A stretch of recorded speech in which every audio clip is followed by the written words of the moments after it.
back. If you are listening to this, then the night is still with you. The world outside is quiet. The sounds of the day have faded and you are here. When this soft, dark space between waking and sleep, that is exactly where I want you. We left our story at the beginning, at the moment the world first looked up and saw something wrong in the sky. Tonight,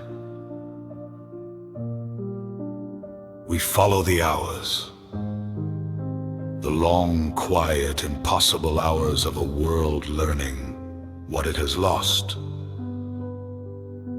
There is no rush. We move slowly. We move gently, like water finding its way through stone. Slow, patient, certain.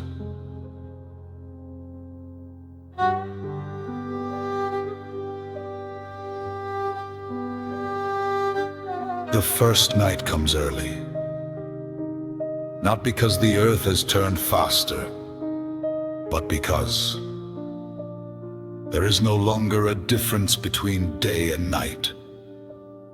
Not really.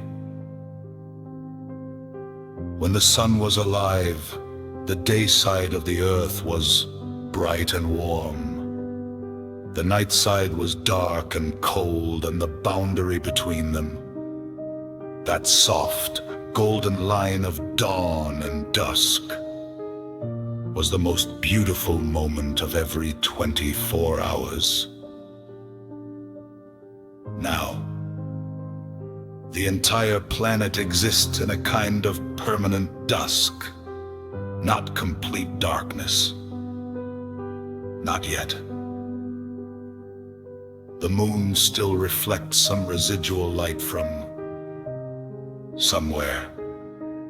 The stars are extraordinarily bright now that the sun no longer washes them out. People go outside and look up at the stars with new eyes. A young boy in a small town in the middle of a continent looks at the Milky Way for the first time in his life. He has always lived too close to city lights. But the city lights are dimmer now. People are being careful with power, and the sky is extraordinary. He stands there with his head tilted back, mouth slightly open, looking at the river of stars that crosses the sky. He does not know yet what the darkness means. He is too young. He only knows that it is beautiful.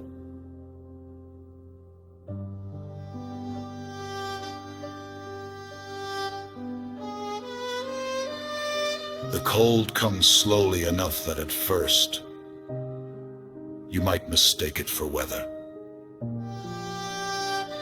A cool front, an unusual autumn chill, the kind of thing where you close a window and put on a thicker jumper and think nothing of it.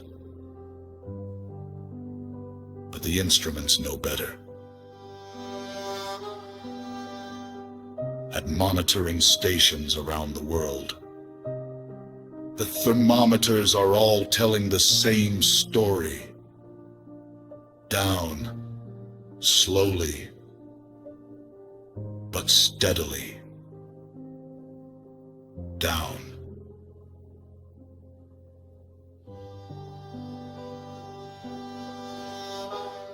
The equatorial regions feel it least at first. They have accumulated so much solar heat in the rock and soil and water that the change is gradual, almost imperceptible. But in the northern continents, in the places that were already approaching winter, the drop is faster, sharper.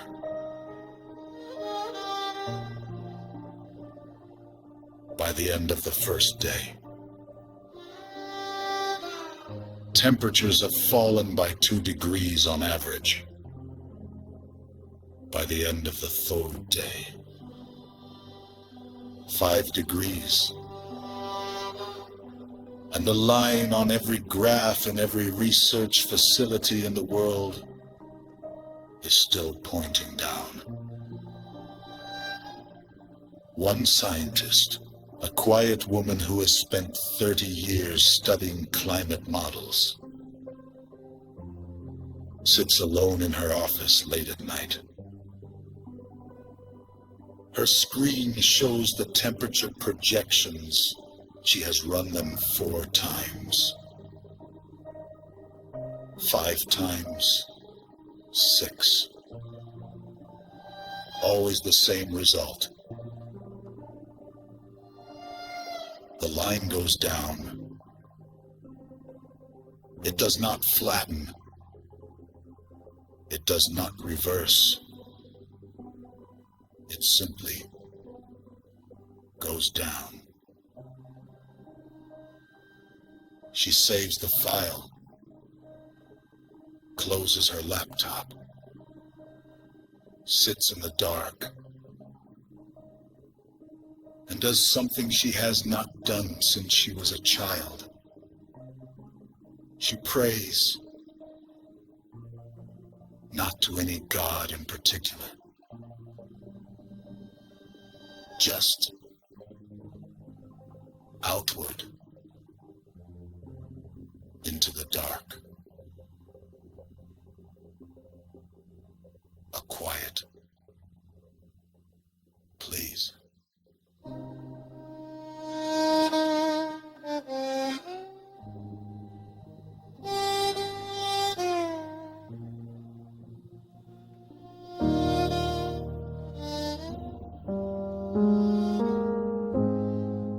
In a forest,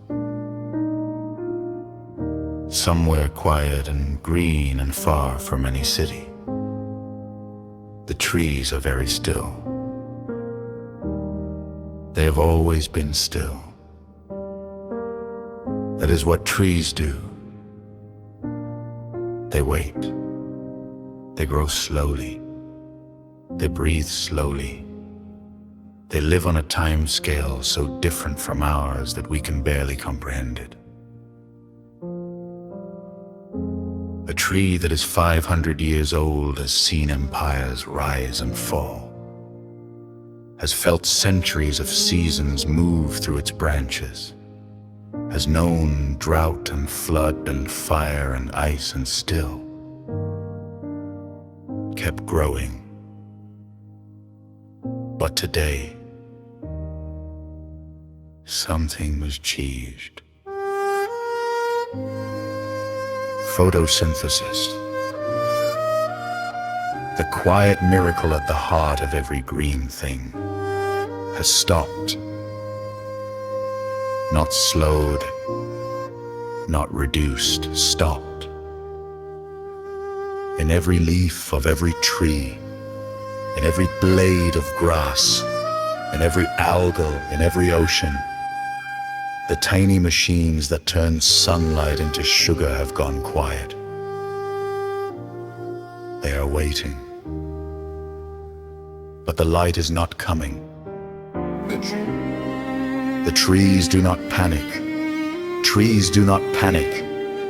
They simply wait.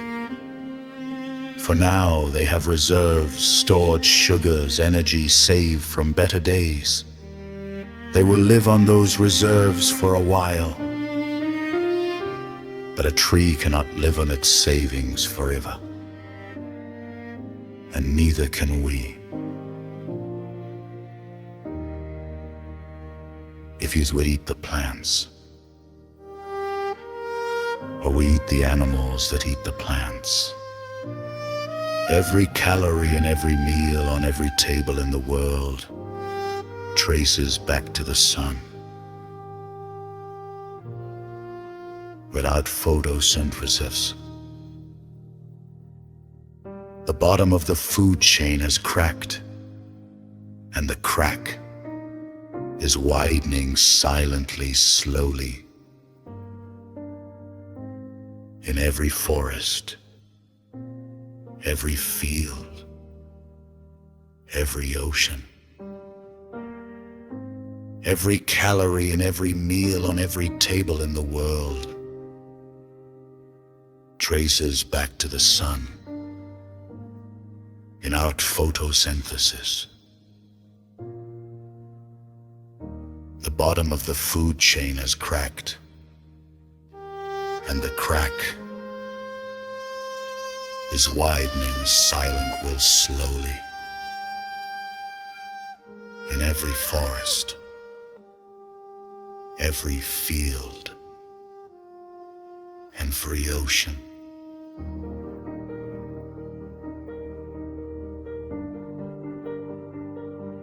The oceans are vast, beyond anything our land-bound minds can truly imagine.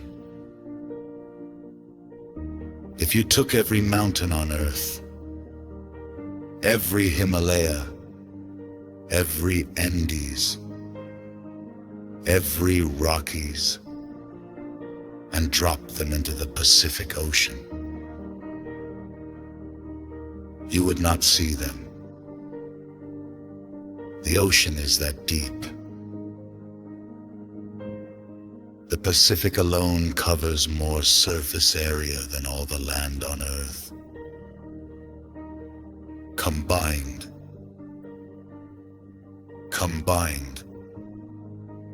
holds heat in a way that rock and air cannot. The oceans are the world's great thermal bank.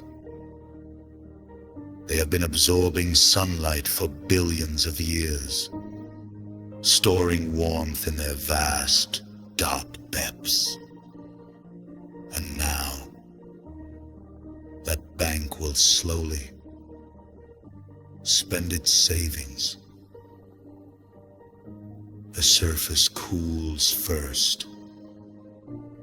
The top layer of the ocean loses its warmth to the cold air above it.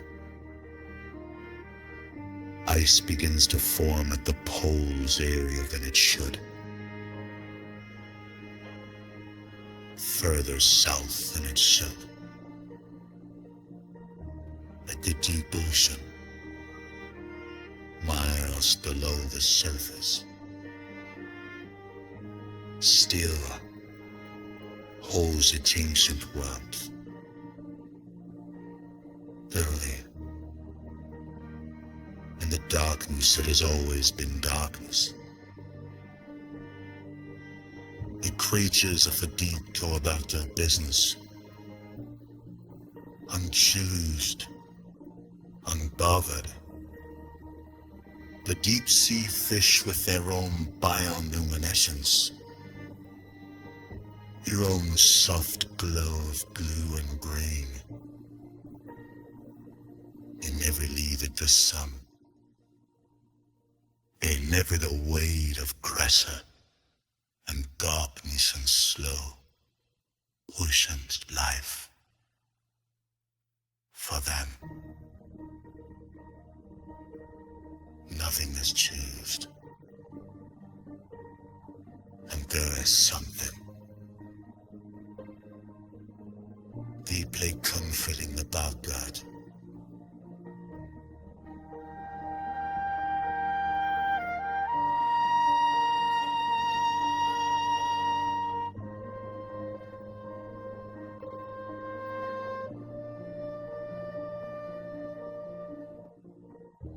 Life at its most ancient, Life at its most fundamental does not need us, does not need our star, does not need our civilization. Life simply finds a way. It always has. It always will.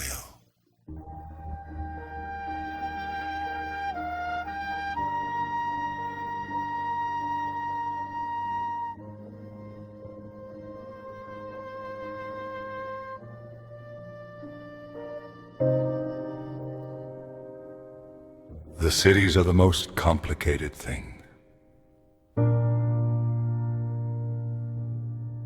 A modern city is an extraordinary machine. Millions of people living in extraordinary density. Every one of them needing water, food, warmth, light. And all of it, absolutely all of it, ultimately powered by the sun.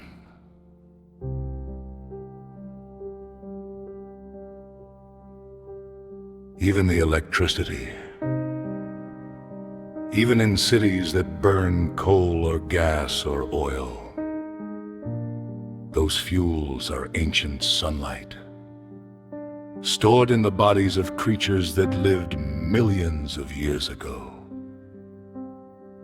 had absorbed the sun's energy, that were buried, that became fuel.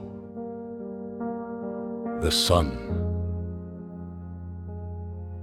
is in everything. And now that the sun is dark, the cities begin to feel it. Not in dramatic collapse, not in explosions and fires, but in small, quiet ways. The heating bills rise, people turn their thermostats up and frown at the number.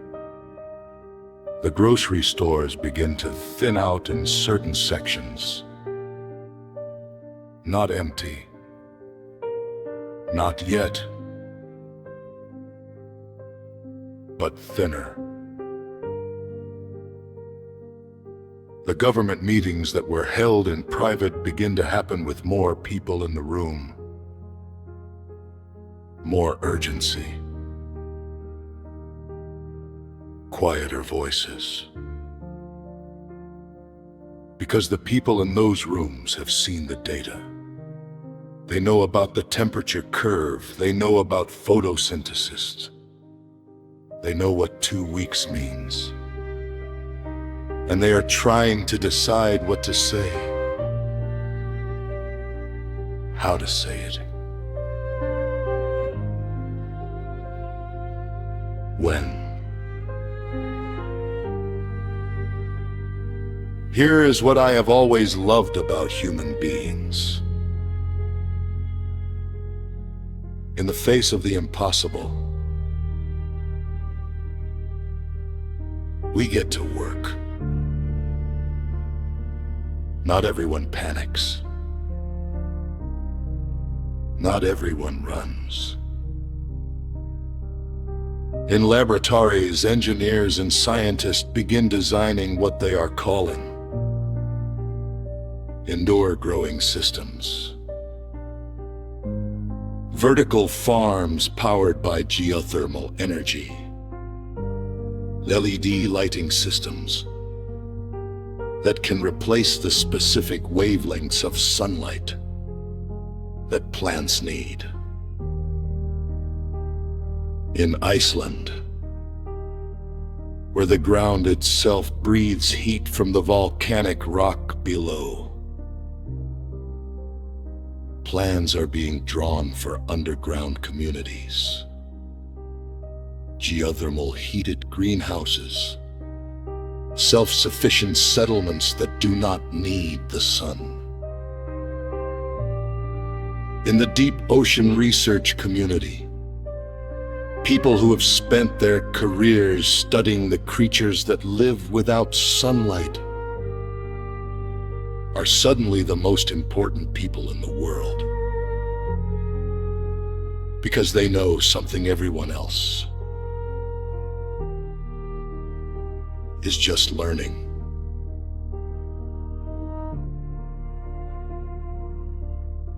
Life does not need the sun.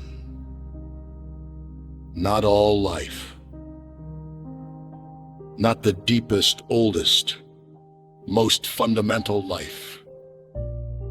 There are entire ecosystems on the floor of the ocean built around heat vents. Superheated water rising from the Earth's core and clustered around those vents. Worms and crabs and shrimp and bacteria and things without names yet. Living. Thriving. In total darkness. Total cold. Total pressure. Life finds a way.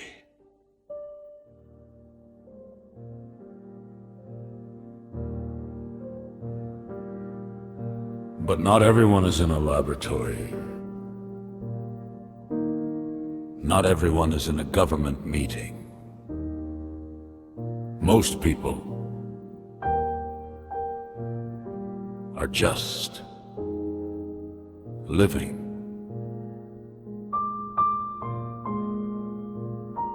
An old man in a village somewhere quiet. He has lived in that village his whole life. He has seen the sun rise from that same hill for 80 years. He goes to the hill now. He goes every morning. Even though the sun does not rise the way it did, he still goes. He still stands there, and he watches the sky lighten, very slightly. In the east, not golden, not warm, but slightly lighter, a deep gray instead of a perfect black. He stands there with his hands in his pockets. The cold is sharp now, much sharper than it should be for this time of year. He can see his breath. He looks at the sky, at the black disk, at the faint red ring around it, and he thinks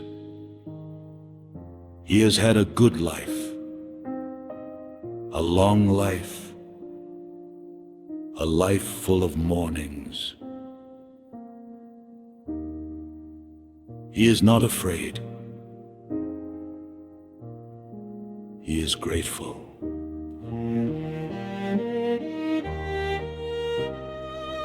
Let us rest here for a moment. In the quiet of the first hours, before the full weight of what is happening has settled on the world, there is something between shock and understanding. A suspended moment, where the world is still processing the size of what it faces, and in that suspension, in that pause, there is a strange peace.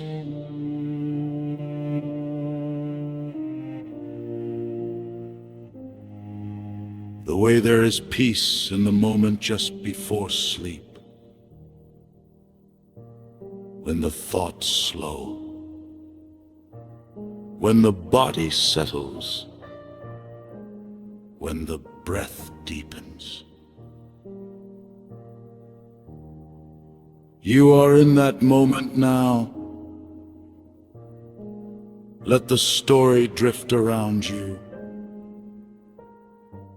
Let the images fade softly.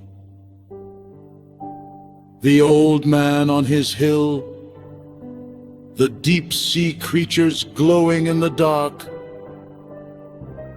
the scientist sitting quietly with her hands folded. Let them go. You are warm. You are safe. You are exactly where you need to be. The rest of the story will be here when you need it.